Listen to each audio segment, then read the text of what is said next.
Please be seated. Veuillez vous asseoir.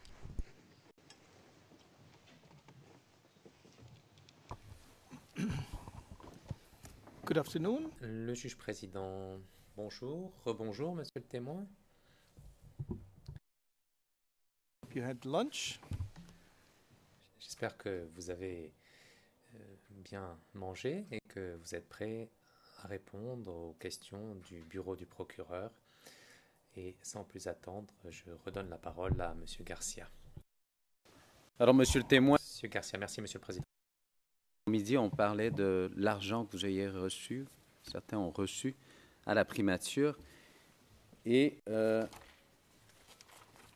j'aimerais à ce sujet confronter le témoin avec le transcrit 0085-1801 à la page 18-29, les lignes 962 à 978.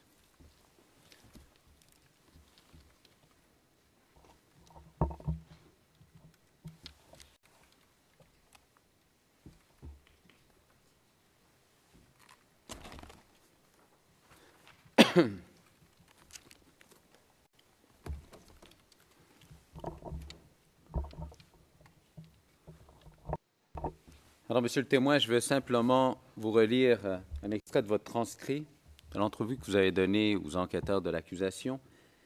Et concernant cet événement de l'argent, ligne 962 à la page 18-29, on vous pose la question, j'ouvre les guillemets, vous avez dit qu'on vous a remis de l'argent. Ouais. Qui vous a remis de l'argent? Parce que moi, j'étais dehors, donc je sais qu'ils ont l'argent et a été, comment j'appelle ça, Mao a reçu de l'argent. Et votre réponse, il nous en a donné aussi, il a donné à ceux qui étaient nos représentants. D'accord, nos porte-paroles, là, ils leur ont donné aussi. OK, donc, alors nous, qui étions dehors, ils sont venus nous rendre compte pour dire « Ah, nous donner un peu d'argent, Mao est d'accord qu'on puisse se comprendre par rapport au désarmement. » Alors, c'est bien, monsieur le témoin, ce que vous avez dit aux enquêteurs. Est-ce que c'est correct? Est-ce que c'est vrai? Oui, c'est vrai. Oui, c'est vrai. Alors, comment est-ce que vous avez su que Mao avait reçu de l'argent? J'ai mes amis qui sont entrés à la primature. Voilà, c'est devant eux que Mao a reçu l'argent. Est-ce qu'ils vous ont rapporté de la part de qui ou qui aurait remis cet argent à Mao? Ça, ils ne m'ont pas dit. Vous avez également fait mention, juste avant la pause, d'avoir vu Nonzi. C'est exact? Oui. Est-ce qu'on parle encore du même Paul Nonzi? Oui.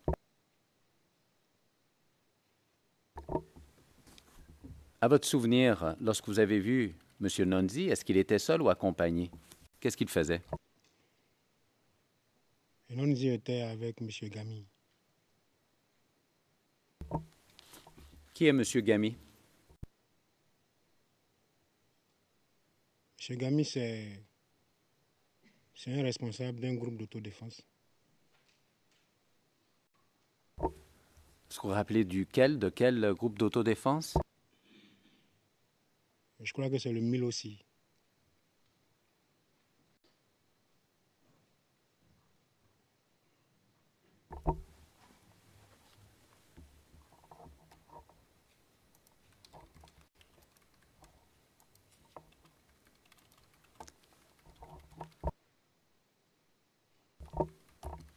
How do you spell that? Le juge président, est-ce que vous pouvez nous épeler ce nom? Comment est-ce que vous l'écrivez? M-I-L-O-C-I.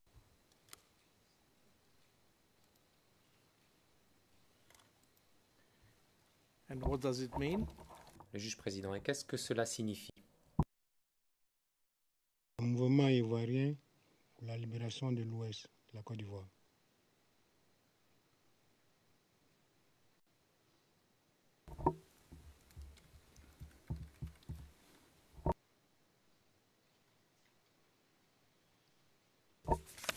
Vous avez également mentionné que vous avez vu Eugène Juet dans l'enceinte, si je comprends bien, de la primature. C'est exact?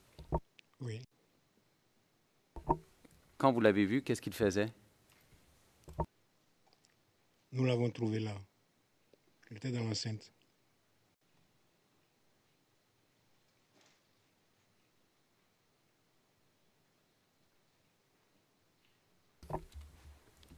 Est-ce que vous êtes en mesure de nous dire ou de vous rappeler ce qu'il faisait dans l'enceinte quand vous l'avez vu cette journée-là? Il était là. Alors, je vais vous ramener à votre déclaration encore une fois. Alors, il s'agit de 0085-1801, c'est la page 1825, les lignes 820 à 829. Et je vous cite. Alors, je vais commencer à la ligne 819. Et vous avez rencontré qui là-bas? Votre réponse, on a rencontré Eugène Juet là-bas. Qui? Eugène Juet. Eugène Juet, OK. On a rencontré Eugène. Qu'est-ce qu'il faisait là-bas? Il était là, il parlait avec Nonzi. Est-ce que cette information est correcte? Oui, il était là, il parlait avec Nonzi.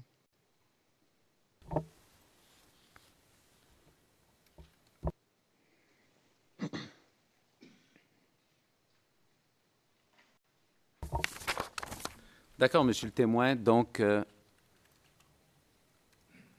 après cette rencontre avec Mao, est-ce qu'à un moment donné, vous êtes retourné à Guiglo?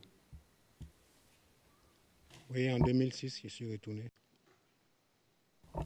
Pour quel motif? Pour le désarmement. Est-ce que vous pouvez nous expliquer davantage qu'est-ce que vous aviez à faire concernant le désarmement à cette étape, à cette date?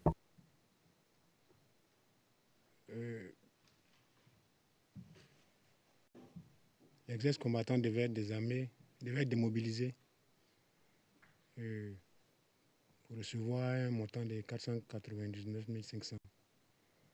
Donc, nous qui étions déjà allés à l'ouest, voilà, on devait retourner aussi pour voir pour qu'on soit aussi dans l'effectif des gars à démobiliser. Donc, voilà pourquoi on est parti. Alors, simplement que ce soit clair dans le dossier, chaque personne qui était démobilisée recevait une somme d'argent. Oui. C'est ça? Oui.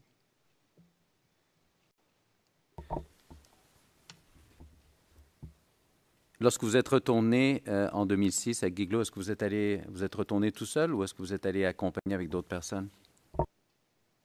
Je suis allé avec d'autres personnes. Combien d'autres personnes? Et qui étaient ces gens? C'était les éléments du FLGO. Vous étiez combien approximativement? On était nombreux. Plus qu'une centaine ou moins que ça? Plus qu'une centaine. Alors, est-ce que vous deviez rencontrer qui que ce soit là-bas, à Giglio, pour justement faire le désarmement? Comment ça fonctionnait? Mais on était les éléments à Mao. Donc c'est Mao qu'on devait croiser pour qu'il dépose nos listes auprès des gars qui sont là pour le désarmement.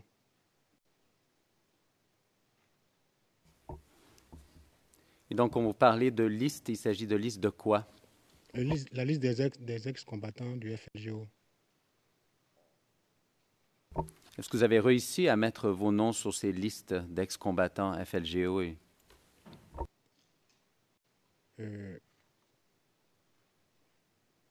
Mao, avec ce qui s'est passé à Abidjan, a essayé de retarder un peu la prise de notre liste. Donc, pour finir, on n'a pas pu passer au désarmement, on n'a pas pu être démobilisé. Qu'est-ce qui est arrivé au juste?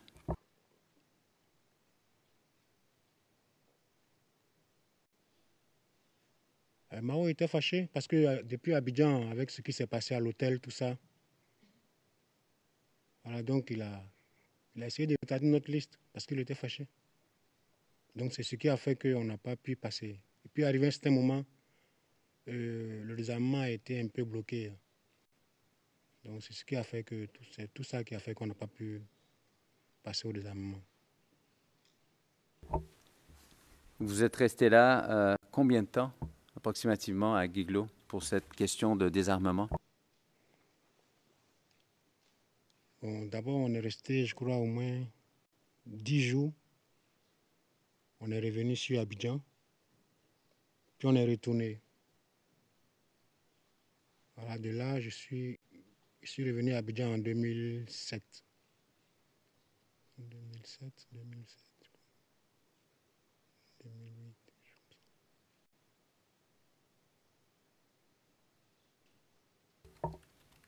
Alors, je vous entends encore parler de 2007. Est-ce que vous êtes certain aussi? 2008. Je suis venu à Abidjan en 2008. Le 7 décembre 2008.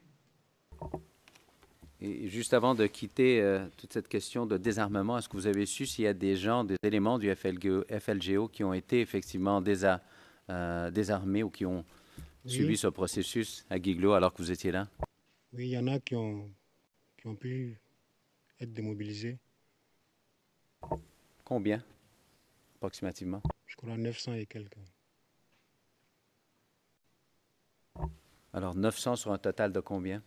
Sur un total de 2000.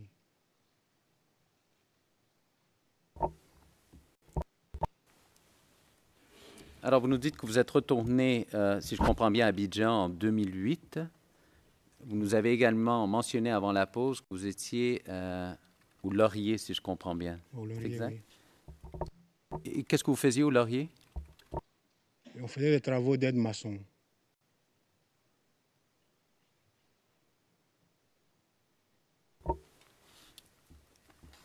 Est-ce que vous étiez là tout seul à faire ce travail ou est-ce que vous étiez accompagné d'autres personnes? Mais maintenant, j'étais avec mon ami Aubin. D'autres étaient sur d'autres chantiers. Oui. Alors, ce que je veux savoir, est-ce qu'il y avait d'autres éléments du FLGO qui étaient avec vous ou est-ce qu'ils étaient ailleurs? Bon, au Laurier même, je crois qu'on devait être au moins 8. Moi et mon ami Aubin, on habitait ensemble. Puis avoir au moins 5 à 6 amis encore qui étaient un peu plus en bas.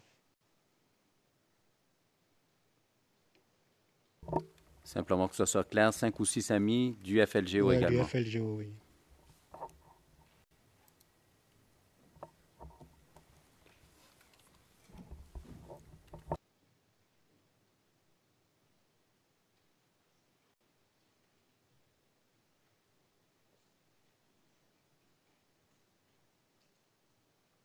Pourriez-vous nous dire, Monsieur le témoin, où se trouve ce chantier Laurier? Dans quelle commune? Dans la commune de Cocody, en allant sur la voie en allant à Benjerville. Pendant ce temps-là, par la suite, après 2008, est-ce que vous avez déjà travaillé à l'université de Cocody?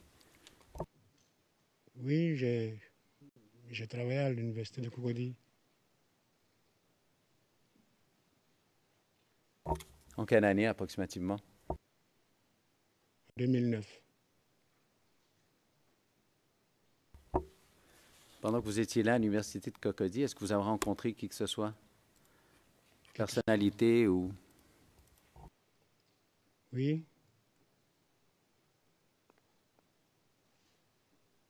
Qui avez-vous rencontré? et on faisait le boulot de la peinture. Là. Puis le ministre Blé Goudet est venu voir le chantier, venir rendre visite.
Quelle fonction est-ce qu'il occupait Socrate à l'époque, quand vous avez pris cette photo?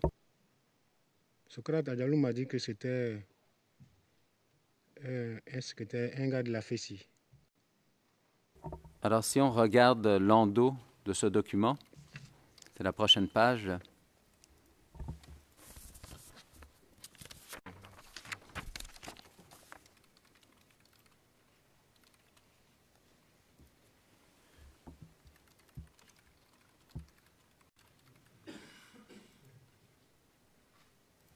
On pourrait agrandir.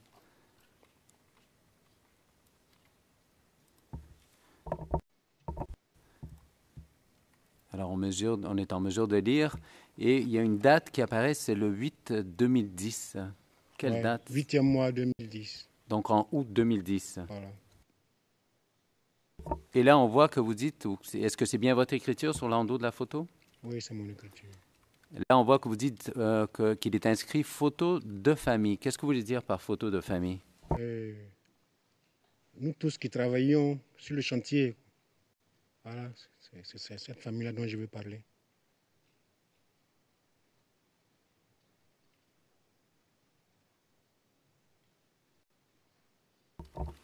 Alors, on voit que Socrate, il y a la mention là, secrétaire général Féchy, Fessie, campus ancien. campus ancien.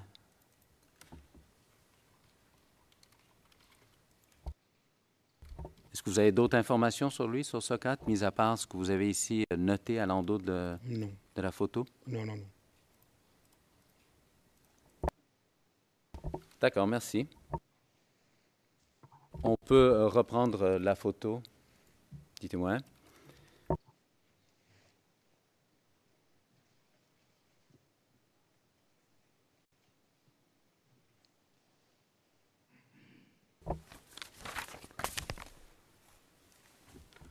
Alors, juste avant, Monsieur le témoin, d'aborder la question de ce que vous avez fait durant la crise post-électorale 2010-2011, quelques petites précisions à vous poser. Vous, est-ce que vous aviez est-ce que les gens vous appelaient par d'autres noms que celui que vous nous avez donné ici aujourd'hui? Est-ce que vous avez des pseudonymes? Oui. Lesquels? Je réponds au pseudonyme de Marcus Mosia Garvey.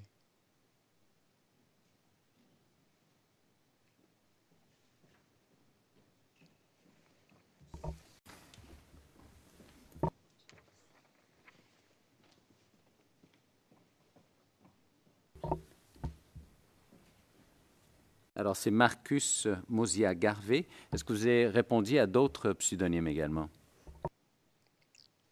Oui. On m'appelait aussi l'adjudant-chef Garvey.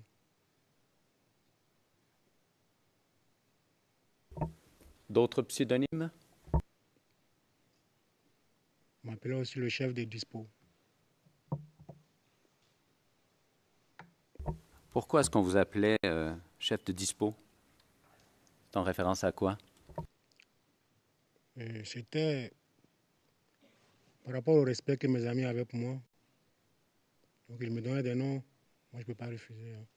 Surtout que c'est des noms par amitié, tout ça. Et vous nous avez également parlé de Denis Marot-Gloffier. Est-ce que vous savez si lui, on l'appelait par d'autres noms, si on le connaissait par d'autres noms à l'époque aussi? Oui, on l'appelait le général Mao.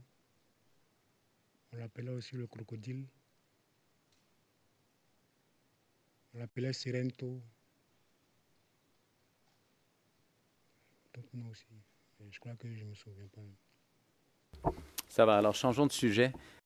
Vous, à cette époque, alors que vous êtes au chantier Laurier, vous nous avez expliqué avec d'autres membres du FLGO, quand vous aviez à subir des traitements médicaux ou quoi que ce soit, où est-ce que vous alliez? Ben moi, personnellement, je n'ai pas suivi les traitements médicaux. Mais vos collègues du FLGO? Oui, d'autres ont suivi, d'autres ont...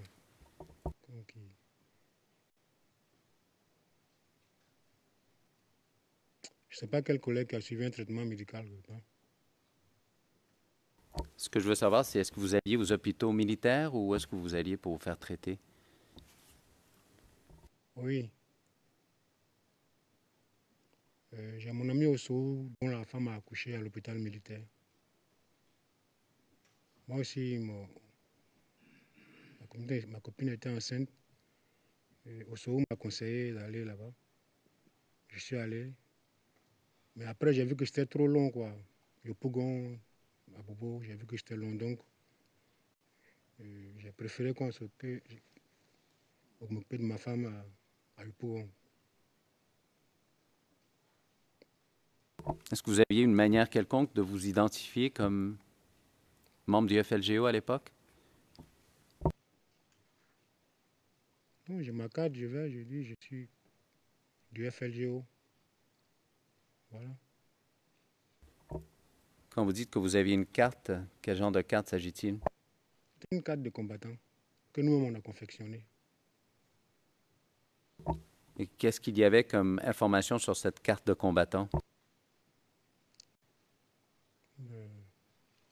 Mon nom, ma date de naissance, voilà, avec un matricule. Est-ce qu'il y avait une mention du groupe du FLGO sur la carte? Oui, oui.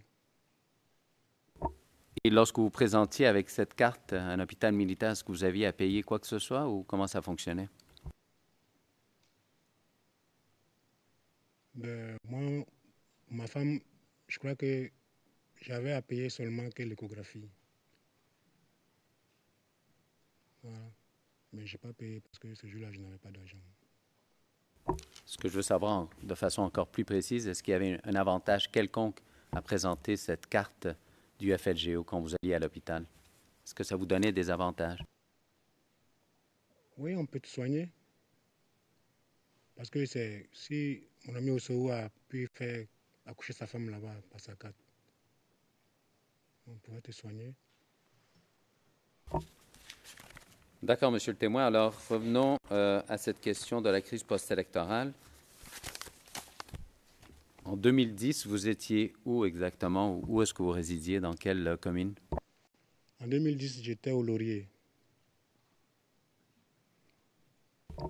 Habitiez-vous là-bas aussi, au Laurier? Ou, Oui, j'habitais là-bas. Alors, qu'est-ce que vous avez fait, vous, lorsque la crise post-électorale a déclenché?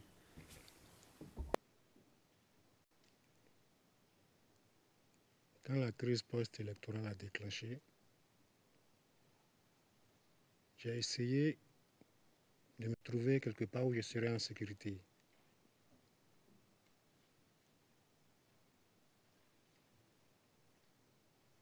À quels endroits avez-vous pensé?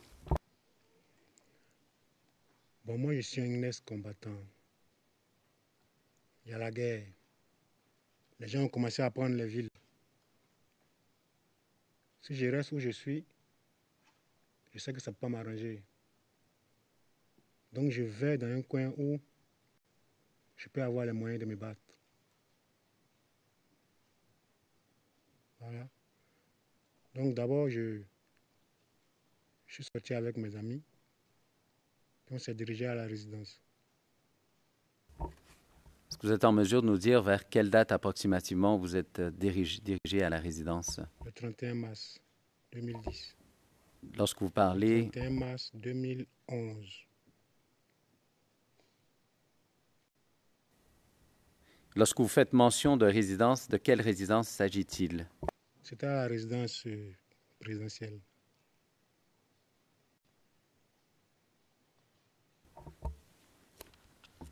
Alors, est-ce que vous avez réussi à arriver à la résidence présidentielle? Oui.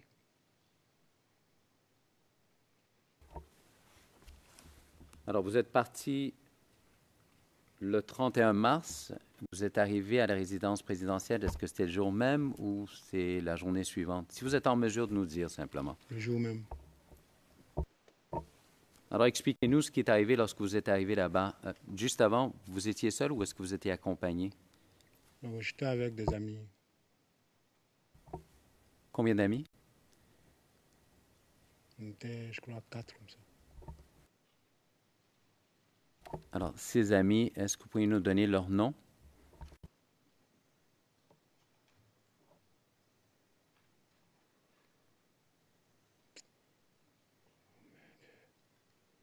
Bon, je crois bien, je me rappelle d'Anelka. À part Anelka, il y avait deux autres aussi, mais dont j'oublie le nom. Est-ce que c'était des membres du FLGO également? Non, ce n'était pas des membres du FLGO. Alors, je veux simplement savoir, Anelka, lui, est-ce qu'il faisait partie du FLGO? Non. Alors, vous vous êtes dirigé à la résidence présidentielle. Qu'est-ce qui est arrivé lorsque vous êtes arrivé? Mais quand moi je suis arrivé, j'ai trouvé d'autres jeunes. Voilà, avec ces jeunes-là, on a essayé de former un groupe. Voilà. Alors, vous dites des jeunes. Il s'agit de qui? Est-ce que c'était des gens du FLGO ou d'autres personnes? Non, d'autres personnes. Est-ce que vous connaissiez ces personnes-là? Est-ce que vous les aviez déjà vues auparavant? Oui, c'était des amis au Laurier.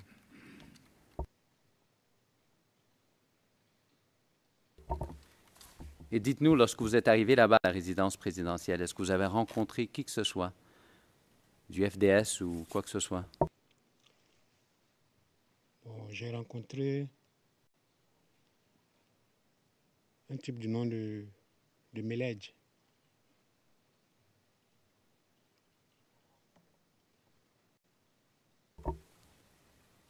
Qui est Meledj?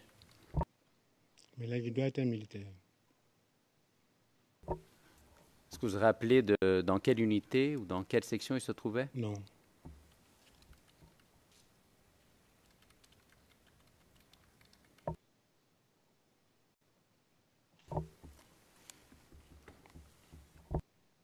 Est-ce que vous avez rencontré d'autres personnes, d'autres officiers ou des...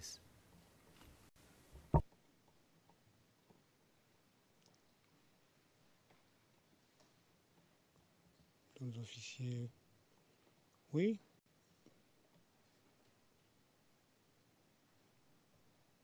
Qui d'autre? Je me souviens plus le nom.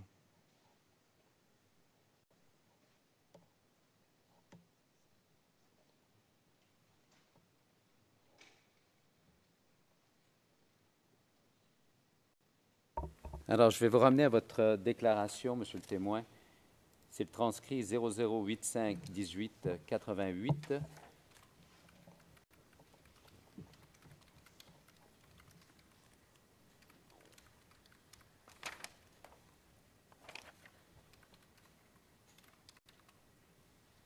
Et c'est à la page 19-21. Et c'est ligne 1153 à 1164.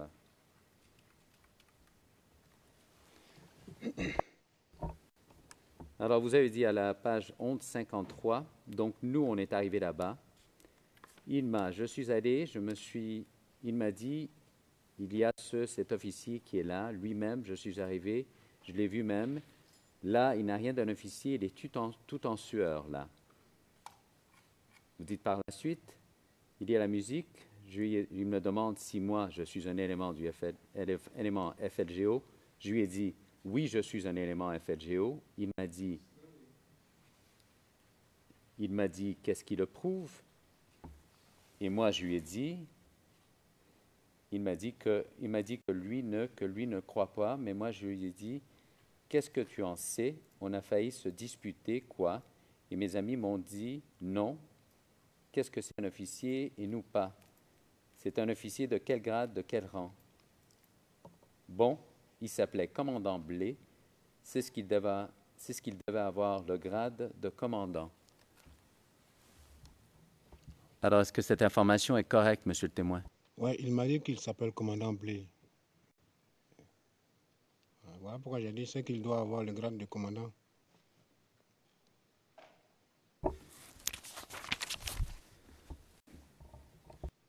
Alors, vous avez fait la connaissance du commandant Blé. Qu'est-ce qui est arrivé par la suite? Qu'est-ce que vous avez fait? Est-ce que vous êtes resté sur les lieux? Je suis resté.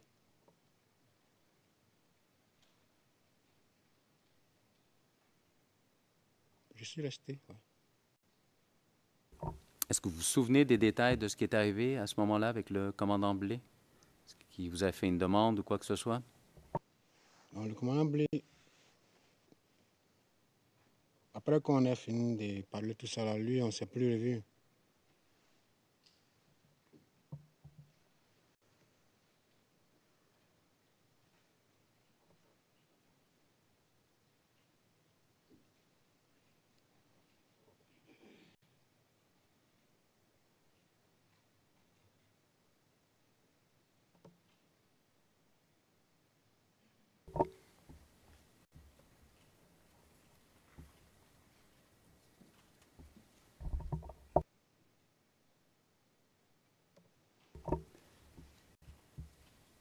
Alors, simplement, Monsieur le témoin, je vais vous ramener à votre déclaration 0085 1888. C'est à la page 1922. Et je fais référence aux lignes 1200 à 1205. Après ce jour-là, oui, je l'ai vu dans l'enceinte parce que je suis resté là. Je l'ai vu, il a dit, bon, faites une liste. Donc, j'ai mis mon nom, j'ai mis le nom de ceux qui étaient avec moi. On était, je crois, 4. Abou, Anelka, moi et mon petit Max Hérault. Est-ce que cette information est correcte? Oui, oui. Et c'est une liste pourquoi, au juste? Il a demandé une liste. Il dit, faites-moi une liste. Nous, on était 4. C'est lui seul qui peut savoir, c'est pourquoi. Il a demandé une liste. Nous, on lui a donné nos noms. Alors, vous n'étiez pas en mesure de savoir à quoi allait servir cette liste? Vous n'avez pas posé la question? Moi, quand les gens, les gars ont commencé à prendre les villes, Abidjan était la seule ville qui restait. Voilà. Donc moi-même là, je suis allé à la résidence pour avoir les moyens même d'avoir des moyens pour me défendre. Voilà, je suis allé à la résidence pour pouvoir me défendre, pour accompagner ceux qui sont avec moi, pour qu'on puisse se défendre. Mais est-ce qu'il vous a expliqué le pourquoi vous deviez mettre vos noms sur une liste? Non. Alors, vous ne l'avez pas su, ni à l'époque, ni par la suite. Non. Alors, vous êtes resté là cette première fois que vous allez à la résidence?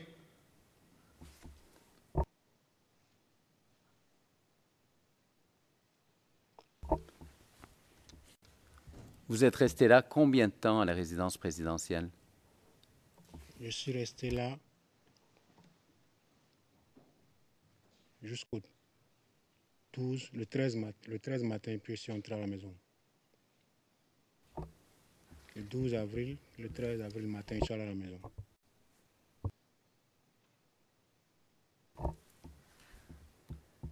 Est-ce que vous vous êtes déplacé à un autre endroit après avoir été à la résidence présidentielle? Oui. À quel endroit? Je suis allé à l'école de gendarmerie. Et ça, c'est combien de temps après être arrivé à la résidence présidentielle, approximativement? 3 à 4 jours comme ça. Alors, expliquez-nous, qu'est-ce que vous avez fait à la résidence présidentielle pendant ces 3-4 jours?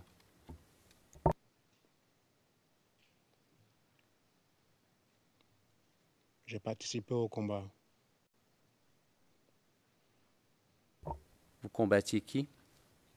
Je combattais les rebelles qui sont rentrés à Abidjan. Vous étiez armé à ce moment-là? Oui, j'ai pris une arme à l'école de gendarmerie.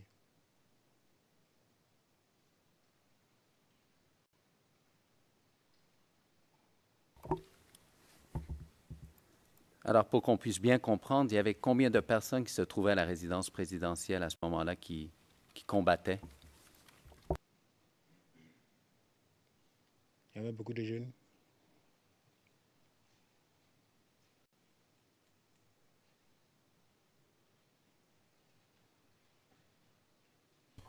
What do you mean by a lot? Le président, qu'entendez-vous par beaucoup, beaucoup? Est-ce que c'était 10, 100, 1000 personnes ou moins? 100 à 200. Alors, simplement pour qu'on puisse avoir un portrait de la situation, 100 à 200, vous, est-ce que vous faisiez partie d'un groupe particulier ou comment ça fonctionnait? Mais moi, je faisais partie d'un groupe particulier au départ. Qui vous a mis dans ce groupe particulier ou qui l'a désigné? C'est Chang, un ami. Qui est Chang? Mais Chang, c'était un agent de sécurité dans le temps. Il était agent de sécurité au Black Market d'Adjamé.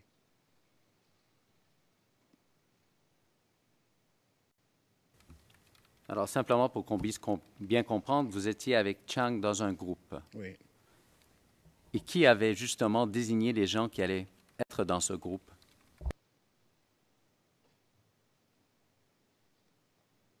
Chang m'a pris dans son groupe. Et à ce moment-là, alors que vous êtes dans le groupe de Chang, vous répondiez à qui? Qui était votre supérieur? Qui donnait les ordres? Mais moi, je répondais à Chang. C'est Chang, si Chang recevait des ordres qu'il nous donnait, mais moi, je répondais aux ordres de Chang. D'accord, vous êtes sur place. Chang, il recevait des ordres de qui? Ça, je ne sais pas. Vous n'êtes pas en mesure de nous le dire. Je ne sais pas, sinon je vais dire. Qui était le supérieur sur place? Qui était le commandant sur place à la résidence présidentielle? Non, ça, je n'ai pas cherché à savoir tout ça. Alors, vous avez mentionné Blé. J'ai dit, ce blé-là, c'est la nuit, on l'a vu. Il était tout en sueur. Il a dit de faire une liste. Même la liste même que j'ai faite même pour lui donner, là, je ne me suis même pas occupé de cette liste-là. C'est après j'ai croisé Chang.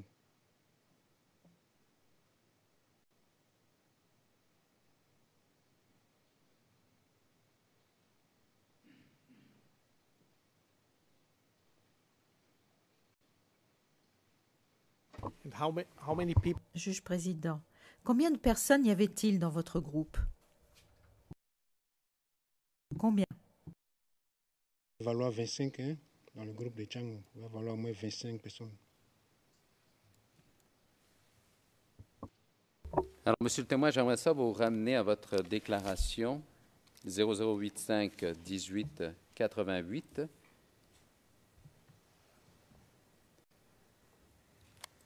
Et c'est aux pages 1923 aux pages 1940, de la ligne 1240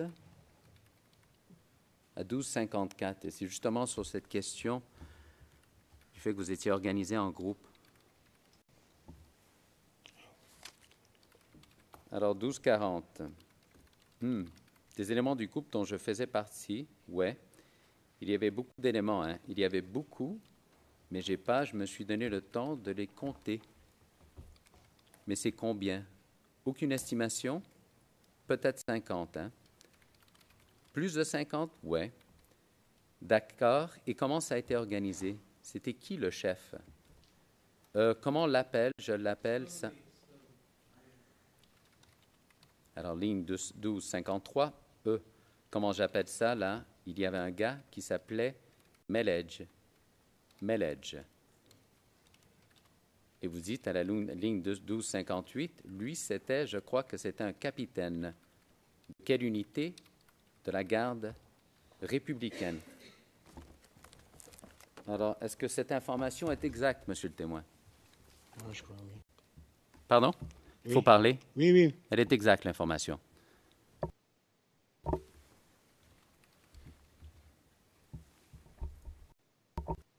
Alors, vous dites que par la suite, après quelques jours, vous êtes parti, si j'ai bien compris, à l'école de la gendarmerie. Où exactement? À l'école de gendarmerie.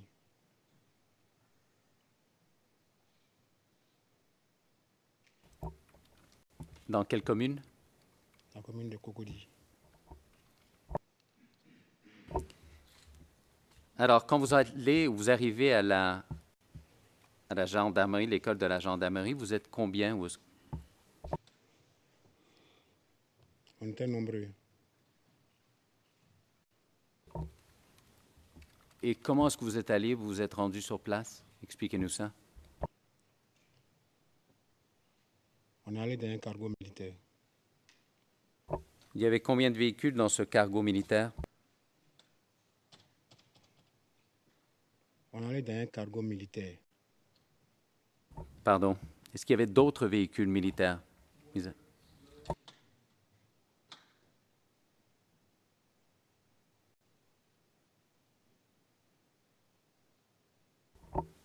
Alors, mis à part ce cargo qui vous transportait, est-ce qu'il y avait d'autres véhicules militaires? D'autres véhicules militaires sont venus après.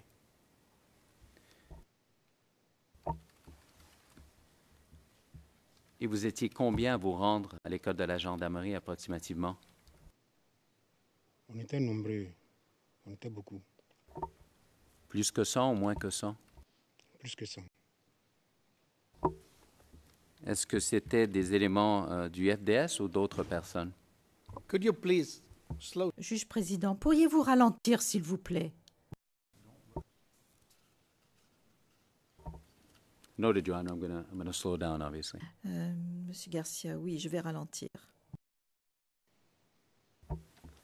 Alors, ma question est la suivante, Monsieur le témoin. Est-ce qu'il s'agissait de ces gens-là qui vous accompagnaient? Est-ce que c'était des éléments du FDS ou d'autres personnes? Il y avait les éléments du FDS. De quelle unité? Ça, je ne sais pas. C'était des militaires, les éléments du FDS. Et les autres qui étaient avec vous, c'était qui? Mais c'était des jeunes. C'était des jeunes comme moi. Vous dites comme vous, est-ce qu'il y avait également des éléments du FLGO? Non, si je dis comme moi, je veux dire des jeunes, on n'était pas militaires. Voilà. Sinon, c'était des jeunes. Est-ce qu'il y avait d'autres éléments du FLGO, mis à part vous? Non, quand on partait, c'était moi seul. Peut-être que d'autres étaient sur des côtés, mais c'était moi seul qui suis parti là-bas. Qu'est-ce que vous avez fait sur place à l'école de la gendarmerie? Vous avez parlé d'avoir... Je crois que vous avez fait mention d'une arme. J'ai combattu à l'école de gendarmerie. Contre qui? Contre les rebelles. Est-ce que vous avez obtenu une arme ou des armes à cet endroit? Je suis entré dans une chambre. Voilà, c'est là que j'ai pris une arme.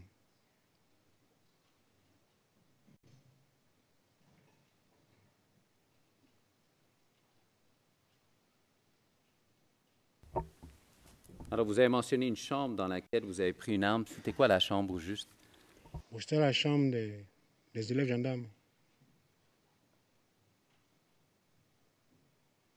Quel gendarme vous avez pris?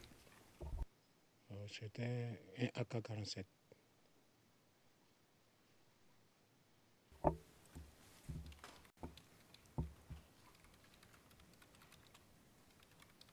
Est-ce que d'autres ont pris des armes également? Dans l'école? Oui. Effectivement. Qu'est-ce qu'ils ont pris comme arme? Bon, l'arme qui te tombe sous la main. Hein.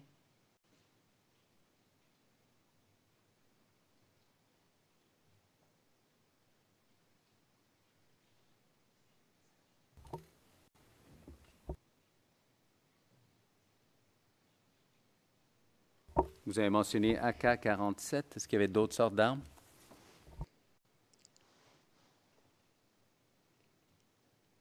Il y avait d'autres sortes d'armes.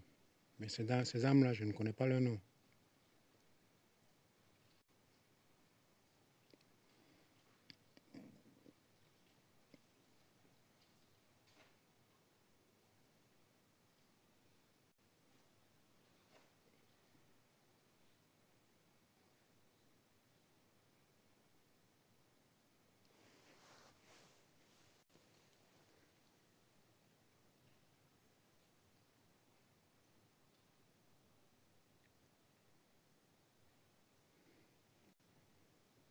Alors, je vais vous ramener à votre déclaration. C'est 0085 1928 à la page 1935. Alors, c'est les lignes 214 à 217.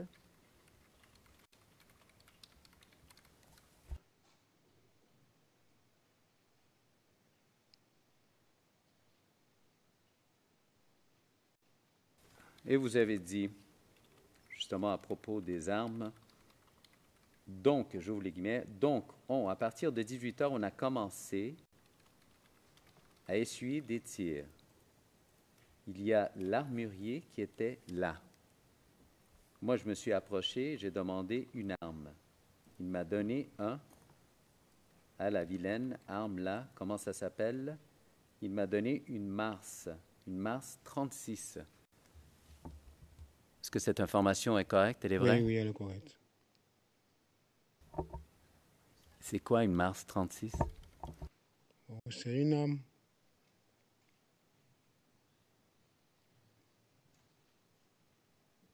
Vous pouvez nous donner d'autres détails? Quel genre d'arme? Oui, c'est une arme de guerre aussi. C'est ce que je peux donner comme détail. Alors, vous êtes allé à la gendarmerie, à l'école de la gendarmerie. Qu'est-ce que vous avez fait par la suite?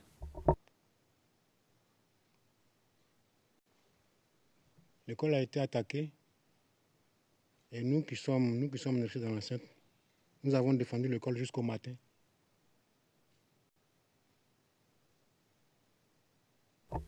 Est-ce que vous êtes resté sur place ou vous êtes déplacé par la suite? Le lendemain, on est retourné à la résidence.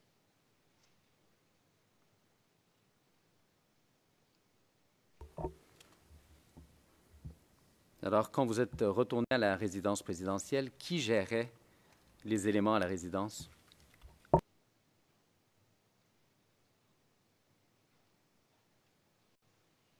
Il y avait des officiers.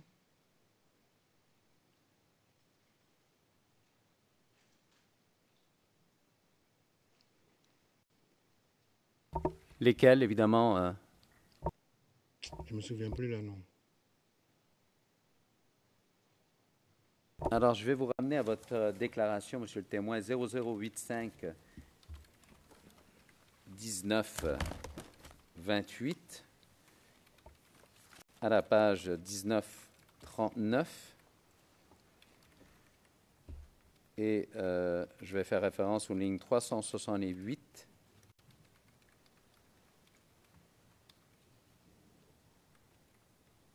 à 381.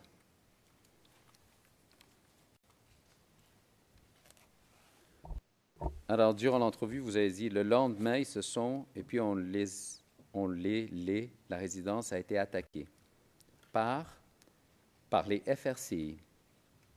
Ouais, eux, on a défendu l'école et la résidence. Et donc, c'était qui gérait les éléments qui étaient à la résidence pendant ces combats? Eux. Pendant ce combat-là, il y avait le commandant Seka. Alors, la ligne 380, le commandant Seka, c'était un officier de l'armée. 382, de l'armée ou de la gendarmerie? De l'armée ivoirienne. Ce qui est sûr, c'était un officier.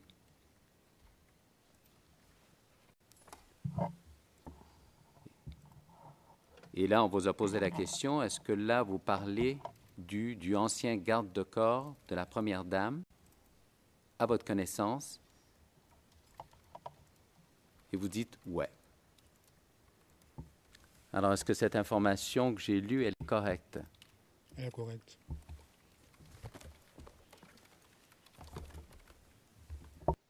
Alors, expliquez-nous qu'est-ce qu'il faisait au juste Seka, le commandant Seka, à la résidence présidentielle lorsque vous êtes retourné la deuxième fois? Bon, la deuxième fois, quand je suis retourné, on a passé la nuit sans heure. Matin, la résidence a été attaquée. Voilà. Et c'est dans la défense là que j'ai connu le commandant Seka. Voilà. Et à ce moment-là, est-ce qu'il y avait d'autres unités du FDS qui étaient présentes également? Il y avait des militaires qui étaient là. Est-ce que vous êtes en mesure de nous dire de quelle unité? Je ne suis pas en mesure. Je ne sais même pas. Ce que je suis, c'était des militaires qui étaient là.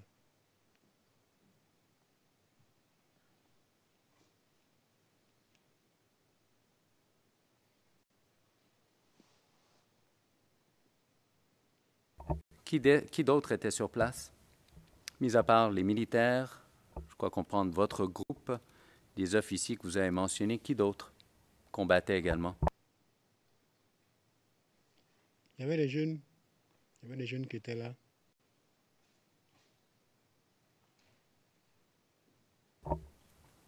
Des jeunes? Oui, des jeunes Ivoiriens qui étaient venus défendre la résidence aussi. Alors, mis à part toutes ces personnes-là, est-ce qu'il y avait d'autres personnes qui combattaient également?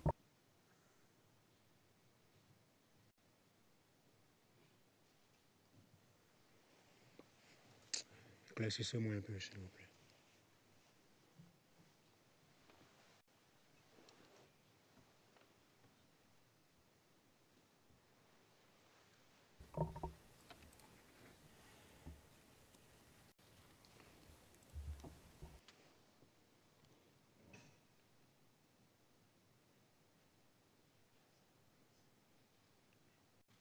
Alors, Monsieur le témoin, je vous ramène à votre déclaration 0085-1928, à la page 1944, ligne 534, à 547. La question est parmi les éléments qui étaient à la résidence, est-ce que vous avez vu des Libériens? Yes, oui, oui, oui. C'était qui? Des Libériens. J'ai vu des Libériens, mais je ne sais pas c'était qui. Est-ce qu'il y avait des éléments libériens que vous avez connus autrefois? À l'ouest, non, non. Ligne 544, donc, c'était qui les Libériens qui étaient là? C'était des combattants. Est-ce que cette information est correcte, Monsieur le témoin? Oui.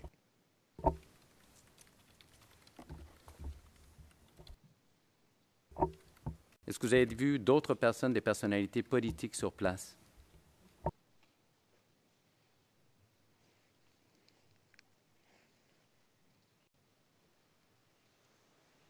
Non, je ne me souviens pas. Alors, je vous ramène à votre déclaration 0085-1928, à la page 1949, 717 à 726.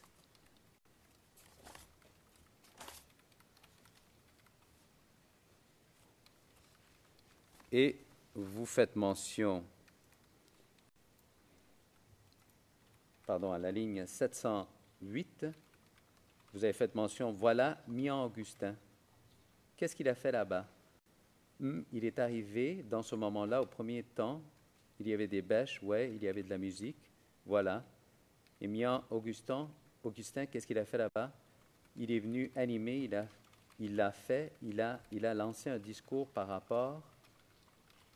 Qu'est-ce qu'il a fait par rapport au comportement de la France, tout ça? Est-ce que cette information est correcte? Monsieur le Président.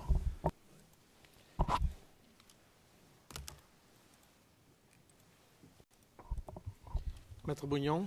Juge président, Maître Bougnon. Monsieur le Président, depuis un certain moment, il y a beaucoup de choses qu'on appelle malencontreusement confrontation. Parce que la question est tellement vague qu'on dit quels sont les hommes politiques. Et puis le témoin qui dit je ne m'en souviens pas. Et puis après, on sort cette déclaration dans laquelle on parle de Mian Augustin. Je ne crois pas qu'il y ait contradiction dans les propos du témoin, parce que la qualité de Mian Augustin à cette époque-là, bon, je ne rentrerai pas dans les détails, mais franchement, cette manière de procéder n'est pas du tout une confrontation. Depuis plusieurs minutes, l'accusation, d'une manière ou d'une autre, essaie de mettre dans le procès verbal des déclarations du témoin. Je n'ai pas voulu l'interrompre depuis un bout de temps, mais là, je pense que la question est tellement vague qu'il aurait pu la préciser pour que le témoin donne une réponse assez précise. Et sinon, personne politique, bon, je ne sais pas si à l'époque, Niang-Augustin en fait partie.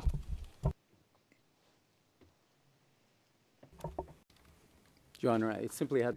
Monsieur Garcia, Monsieur le Président, je souhaitais juste m'assurer que ces informations étaient exactes et ensuite je pourrais passer à ma série de questions, à ma dernière série de questions. Le juge président, allez-y, je vous prie.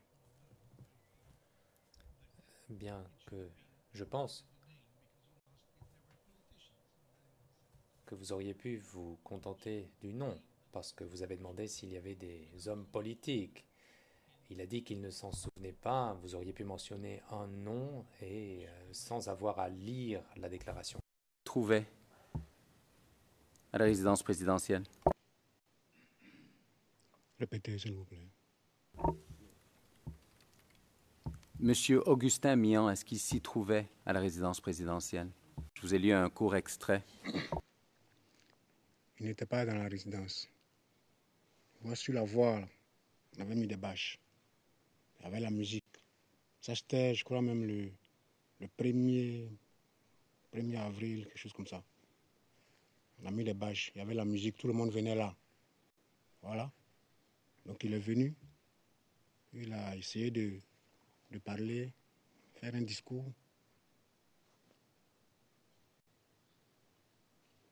Ça va. Vous avez parlé de Chang, d'un dénommé Chang. Est-ce que vous êtes en mesure de nous dire s'il appartenait à une quelconque unité militaire ou un groupe, à votre connaissance, si vous l'avez su à l'époque ou par la suite? Chang, avant, était agent de sécurité au Black Market.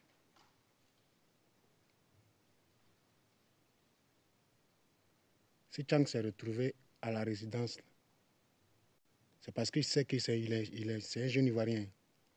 Et quand la Côte d'Ivoire a besoin de ses enfants, personne ne doit s'arrêter, personne ne doit tourner. C'est pour ça que Chang est venu à la résidence, comme plein d'autres jeunes Ivoiriens. Sinon, s'il était dans un autre groupe, ça, je ne sais pas.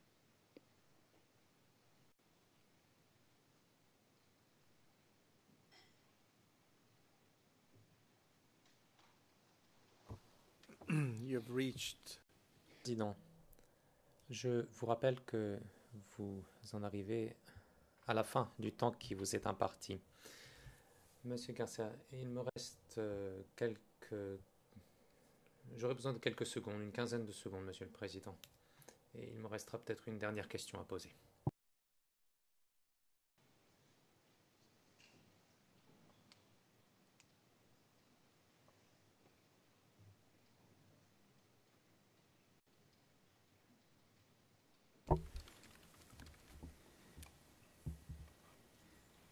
Alors, monsieur le témoin, simplement que ça soit clair au dossier, vous avez quitté, vous êtes parti de la résidence présidentielle à quelle date, approximativement? J'ai quitté la résidence le 13 surtout. J'ai quitté la résidence le 13 avril. Est-ce que vous êtes en mesure de nous dire qu'est-ce qu'ils ont fait les autres membres du FLGO pendant que tout ça se produisait ou après que vous avez quitté? Moi, j'étais à la résidence. Les autres membres du FLGO doivent savoir où ils étaient. Parce que là-bas même, là, je crois que je n'ai pas vu d'éléments FLGO. Voilà. À part mon petit Max Zero que j'ai vu, je n'ai pas vu un autre. Peut-être qu'ils étaient ailleurs. Voilà, mais moi j'étais là. Alors, monsieur le témoin, je vous ramène à votre déclaration 0085-1928. À la page 1964, la ligne 1249 à 1254. La question vous a été posée, ouais, vos amis du FLGO, qu'est-ce qu'ils faisaient à Abidjan? Vous avez répondu, eux, ils ont ceux qui sont allés dans les camps. Je t'ai parlé là ils se sont rassemblés pour aller sur Yopougon. Ils sont allés à la base navale d'Abobo-Doumé. Est-ce que cette information est correcte? Ceux-là, eux, ils n'étaient pas à la résidence. C'est ce dont je parle. Alors, cette information-là que vous avez donnée aux enquêteurs, elle est correcte. Il y en a certains... Monsieur le Président. Non. Maître Bougnon. Monsieur Le juge président, Maître Bougnon, allez-y. le Président, vous voyez, cette manière de faire induit le témoin en erreur. La question précise qui lui a été posée était de savoir, à partir de la résidence, on prend une déclaration du témoin où la question est carrément différente. Ce n'est pas la même chose. Ici, on a donné comme point de repère la résidence, et puis après, c'est à cela que, depuis le début, le témoin dit qu'à la résidence, je n'ai pas vu un seul membre du FLGO. On lui demande, les autres membres étaient où? Lui, en faisant référence à la résidence, il répond pour dire que moi, j'étais à la résidence, je n'ai reconnu que Max Hérault là-bas. On lui sort une déclaration où la question n'est même pas dans le même contexte, ce n'est pas la même chose, et je ne sais pas si c'est une confrontation, ça répond à quoi? Le témoin est carrément induit en erreur parce que ce n'est pas la même chose qu'on lui a demandé. Your Honor, I refer the... Monsieur Garcia, Monsieur le Président, je fais référence à la transcription 105. Il s'agissait d'une question générale, à savoir qu'ont fait les autres membres du FLGO après cela. Donc c'était une question plus large, contrairement à ce qu'a dit le Conseil de la Défense. Le juge président, la question était, pourriez-vous nous dire ce que les autres membres du FLGO ont fait lors de ces événements ou après que vous soyez parti? Et la réponse était, j'étais à la résidence, les autres membres du FLGO doivent savoir où ils étaient. Je n'ai pas vu de membres du FLGO, à l'exception du petit Max Zéro que j'ai vu. Je n'ai vu personne d'autre, peut-être qu'ils étaient ailleurs. Et ensuite, le bureau du procureur, M. Garcia, intervient et dit « Cela fait référence à votre déclaration dans laquelle il parlait d'autres personnes. » Donc il me semble que cette confrontation est tout à fait acceptable. Veuillez conclure, M. Garcia. Que les membres du FLGO se sont rassemblés pour aller sur Yopougon. Ils sont allés à la base navale d'Abobo-Doumé. Est-ce que c'est exact? Exact. Merci. Your Honor, Monsieur Garcia, Monsieur le Président, cela met un terme à mon interrogatoire, Monsieur le Président. Le juge président, merci beaucoup. Je me tourne maintenant vers les équipes de la défense et je vais vous demander d'entamer le contre-interrogatoire. Je ne sais pas quelle équipe va commencer. C'est à vous de voir, c'est à vous de décider qui se lance.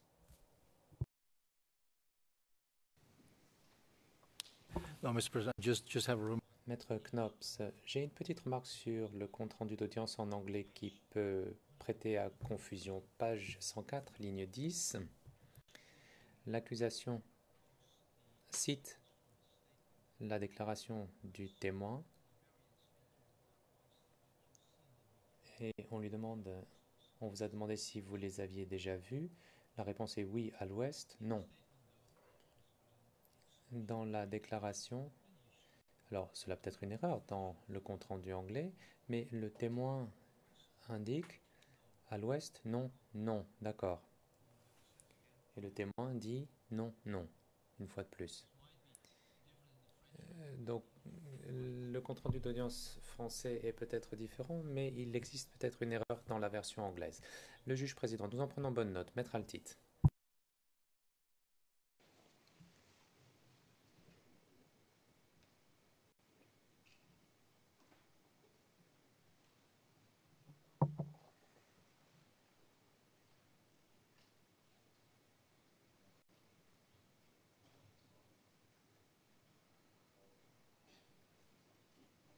Merci, Monsieur le Président. Monsieur le Président, Madame, Monsieur, je vois l'heure. Pour que les choses soient claires et que nous puissions tous nous organiser, d'abord votre Chambre, je crois que je n'en aurai pas pour plus de 2 sessions. Si nos amis de l'équipe de défense de Charles Blégoudet, je ne sais pas du tout, je repose la question, mais je me tourne vers eux. Si l'équipe de défense de Charles Blé-Goudet en a pour une session, nous pouvons terminer demain. Voilà, mais je ne sais pas ce qu'il en est et peut-être cela vaut-il le coup de leur poser la question. If you don't know, Le juge président, si vous ne le savez pas, je ne le sais pas non plus. Donc je vais poser la question. l'équipe de défense de M. Charles Blé-Goudet sera certainement moins longue que celle du président Gbagbo. Donc nous pensons que nous aurons au maximum besoin d'une session. Au maximum. Et encore. I would Le juge président, je vous encouragerai cependant à commencer aujourd'hui. Vous savez, nous disposons de 20 minutes, cela représente beaucoup de temps. Donc je vous encourage fortement à commencer aujourd'hui, à poser vos premières questions. Et nous poursuivrons demain et conclurons demain également. if we conclude earlier, Et si on termine plus tôt demain, on pourra faire venir le témoin suivant. Monsieur le Président, merci.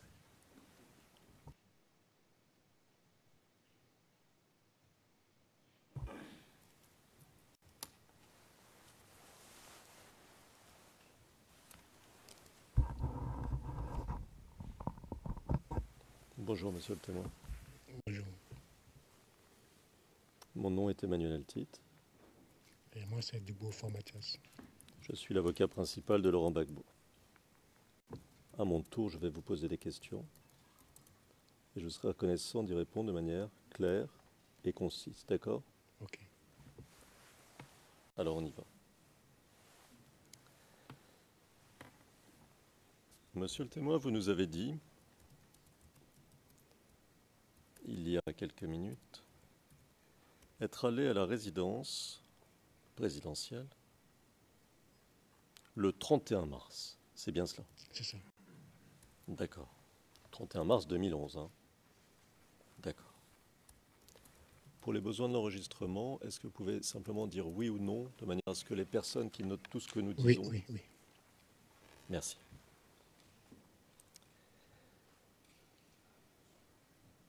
Alors, vous nous avez dit, et en vous posant ces questions, j'essaie de comprendre ce qui s'est passé, n'est-ce pas ? L'enchaînement des événements. Donc, vous nous avez dit avoir retrouvé à la résidence d'autres jeunes, correct ? Correct. D'accord. Alors, vous étiez donc là un certain nombre de jeunes. Oui. Vous êtes arrivé le 31 mars et vous nous avez dit être resté à la résidence jusqu'au 12-13 avril au matin, correct ? Correct. D'accord. Alors, pendant ce laps de temps, entre le 31 mars et le 12 ou 13 avril au matin, si j'ai bien compris ce que vous nous avez dit, vous avez subi des attaques. Est-ce que c'est correct ? Correct. Alors, je vais vous reposer une question qui vous a été posée, mais c'est pour que ce soit bien clair. Qui vous attaquait ? C'était la FSI. D'accord. Est-ce que des hélicoptères, pendant cette période de temps, entre le 31 mars et le 12-13 avril au matin, pardon, entre le 31 mars et le 12 ou 13 avril, est-ce que des hélicoptères ont attaqué la résidence ? Oui. À plusieurs reprises. D'accord. C'était des hélicoptères de quelle nationalité ? C'était des hélicoptères français. D'accord. Est-ce qu'ils ont bombardé la résidence ?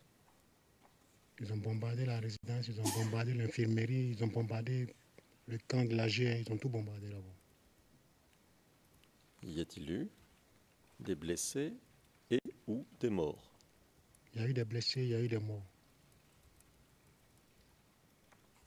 Vous dites qu'ils ont bombardé l'infirmerie. De quelle infirmerie parlez-vous ? Dans la résidence, il y a une infirmerie. Cette infirmerie a été bombardée.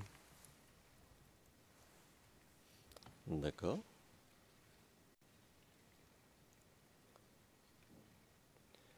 Alors nous parlons là d'hélicoptères. Est-ce que vous pouvez nous dire si ces attaques par hélicoptère ont eu lieu tous les jours, plusieurs fois par jour, seulement quelques jours? Enfin, est-ce que vous pouvez nous donner une idée de la fréquence de ces attaques? Les attaques étaient fréquentes. Si je me souviens du 4 jusqu'au 11, la résidence essuyait des coups. La résidence essuyait des pilonnements.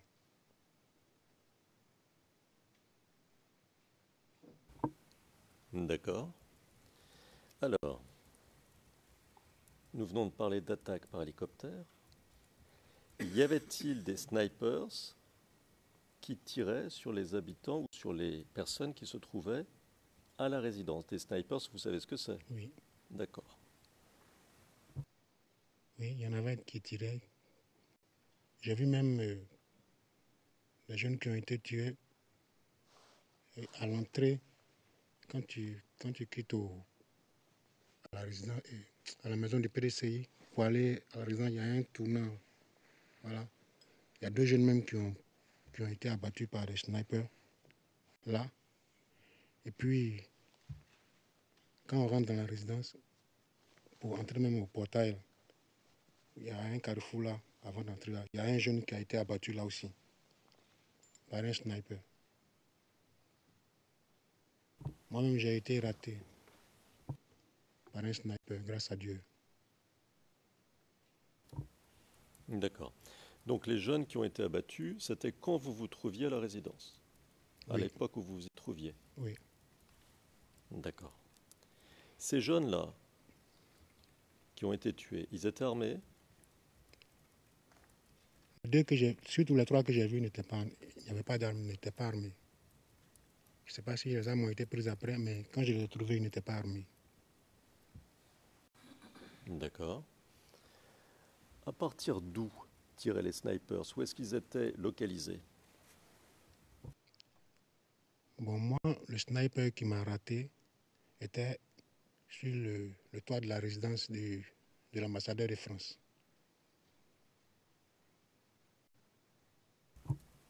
D'accord. Est-ce que vous pouvez nous dire, pour notre bénéfice, parce que nous ne connaissons pas, ou mal, à l'exception de certains d'entre nous naturellement, mais Abidjan, est-ce que vous pouvez nous dire où se trouve la résidence de l'ambassadeur de France par rapport à la résidence présidentielle? Bon, la résidence est un peu sur le côté. Quand tu es derrière la résidence, sur le côté de l'université, voilà, la résidence de l'ambassadeur est un peu plus en haut.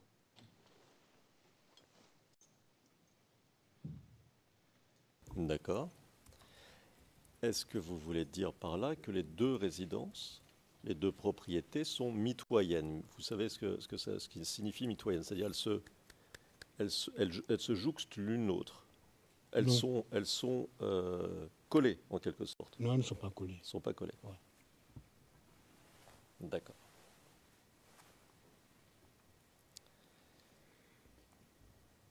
Alors, ces snipers, vous nous dites que certains étaient sur le toit de la résidence de l'ambassadeur de France, c'est ça? Oui. D'accord. Est-ce que vous savez, est-ce que vous avez vu, ou est-ce qu'on vous a dit, ou est-ce que vous avez une connaissance quelconque d'autres endroits où se trouvaient d'autres snipers? Non. Mais les jeunes qui ont été abattus au carrefour avant d'entrer, avant de prendre la voie pour entrer à la résidence, voilà. Les snipers avaient d'autres positions dans ces parages-là.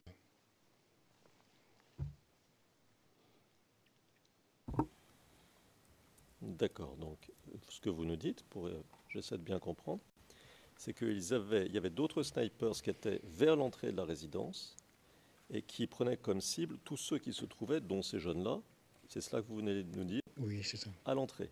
C'est ça. D'accord.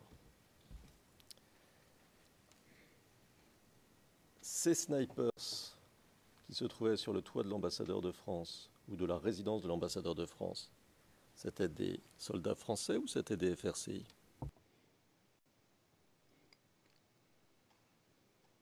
C'était des soldats, mais franchement, ils étaient habillés dans, comment j'appelle ça, dans l'euphorie, si c'est ce que je dois dire, ou bien quoi. Je les ai vus, mais je ne les ai pas vraiment remarqués. Mais ils étaient sur le toit de l'ambassadeur.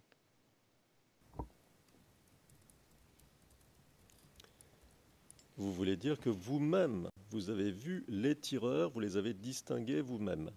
Oui, parce que quand j'ai entendu le sifflement à quelques millimètres de mes yeux, j'ai demandé au groupe qui a tiré.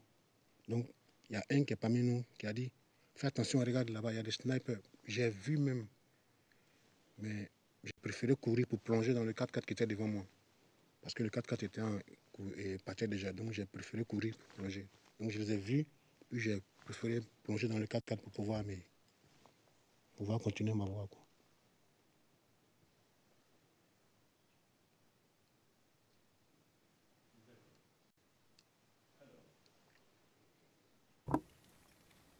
Alors, quand vous, à ce moment-là, vous vous trouviez où exactement? À quel endroit de la résidence ou de la propriété, si vous voulez? Non, j'étais au niveau à la sortie de l'université, pas vers l'école de police, vers le bar. Là. Il y a une petite sortie à l'école à l'université. Voilà, c'est à ce niveau-là que j'étais.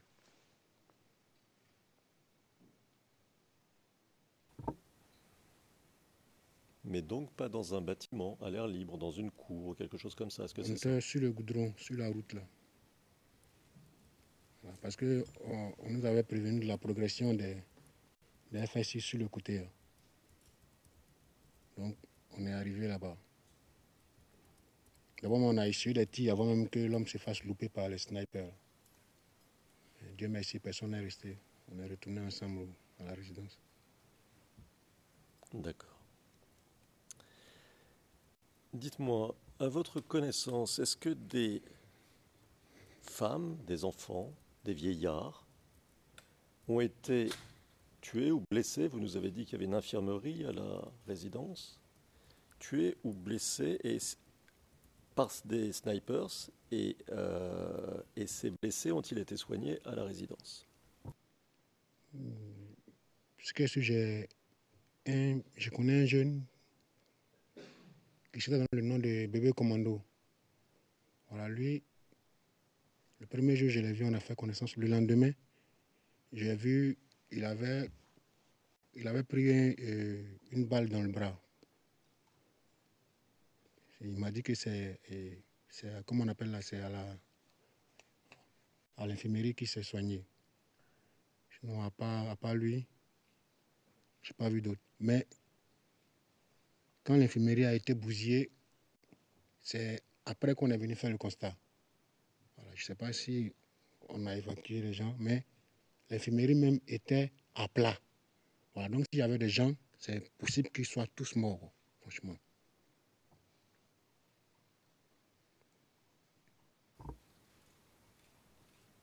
Vous voulez dire que vous-même, vous avez vu l'infirmerie après le bombardement, c'est ça? Oui.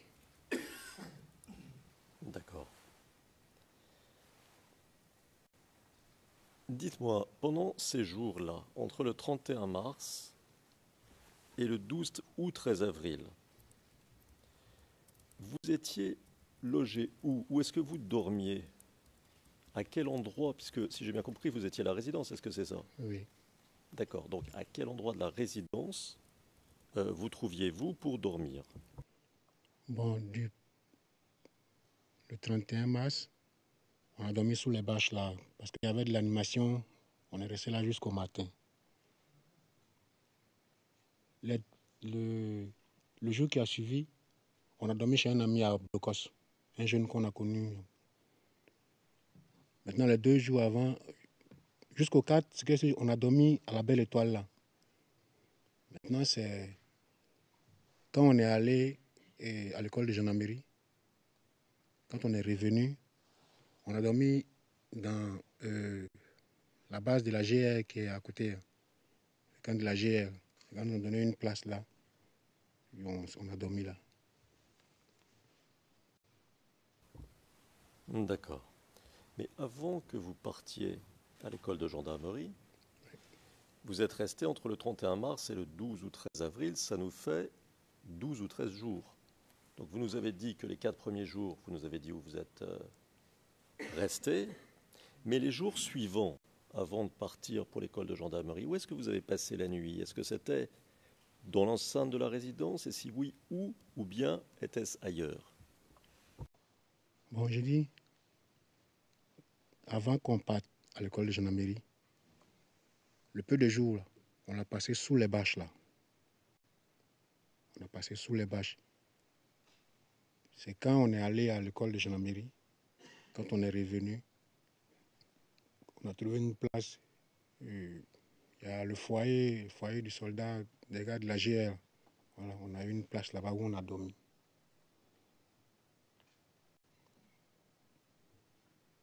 D'accord. Quand vous dites sous les bâches, où est-ce qu'elles se trouvaient, ces bâches? Les bâches étaient dehors, sur la voie, en allant au quartier Blocos. Là. Il y avait des bâches qui avaient été mises avec il y avait de la musique, donc ça dormait à peu près pas, quoi. Ça ne dormait pas. Les jours là, les 4 jours là, ça ne dormait pas. C'est quand les choses ont commencé à devenir vraiment sérieuses que d'autres ont préféré rentrer chez eux. Voilà, parce que le jour même, on est parti à l'école de gendarmerie. Je crois que c'est ce même jour-là même que les bâches ont été enlevées. Donc, le lendemain, on est resté à la gendarmerie jusqu'au lendemain. Le lendemain soir, quand on est venu, on est entré dans le foyer, à la résidence même. Il y a un foyer, le foyer des gars de la garde républicaine. C'est là-bas qu'on a dormi. D'accord. Ces bâches-là, étaient-elles en dehors de la limite de la résidence présidentielle ou étaient-elles à l'intérieur? Est-ce que c'était juste à l'extérieur le long du goudron ou est-ce que c'était à l'intérieur dans un endroit particulier? Dites-nous. À l'extérieur, le long du goudron. D'accord. Et si je comprends bien ce que vous nous dites, au moins les premiers jours, il y avait une forme d'animation avec de la musique et peut-être probablement des stands pour se restaurer. Est-ce que c'est ça? Oui, oui. D'accord. Donc est-il juste de dire que l'ambiance à ce moment-là était plutôt une ambiance de fête plutôt qu'une ambiance de guerre? Oui, c'était une ambiance de fête, franchement. D'accord. Monsieur le Président, je pense que ce serait probablement un bon moment pour arrêter. OK. Le juge président, très bien. Parfait.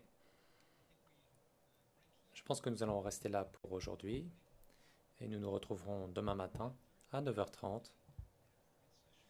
Nous aurons 3 volets d'audience et sans doute qu'à la fin de ces 3 volets d'audience, vous pourrez rentrer chez vous, monsieur le témoin. Très bien. L'audience est suspendue jusqu'à demain matin, 9h30.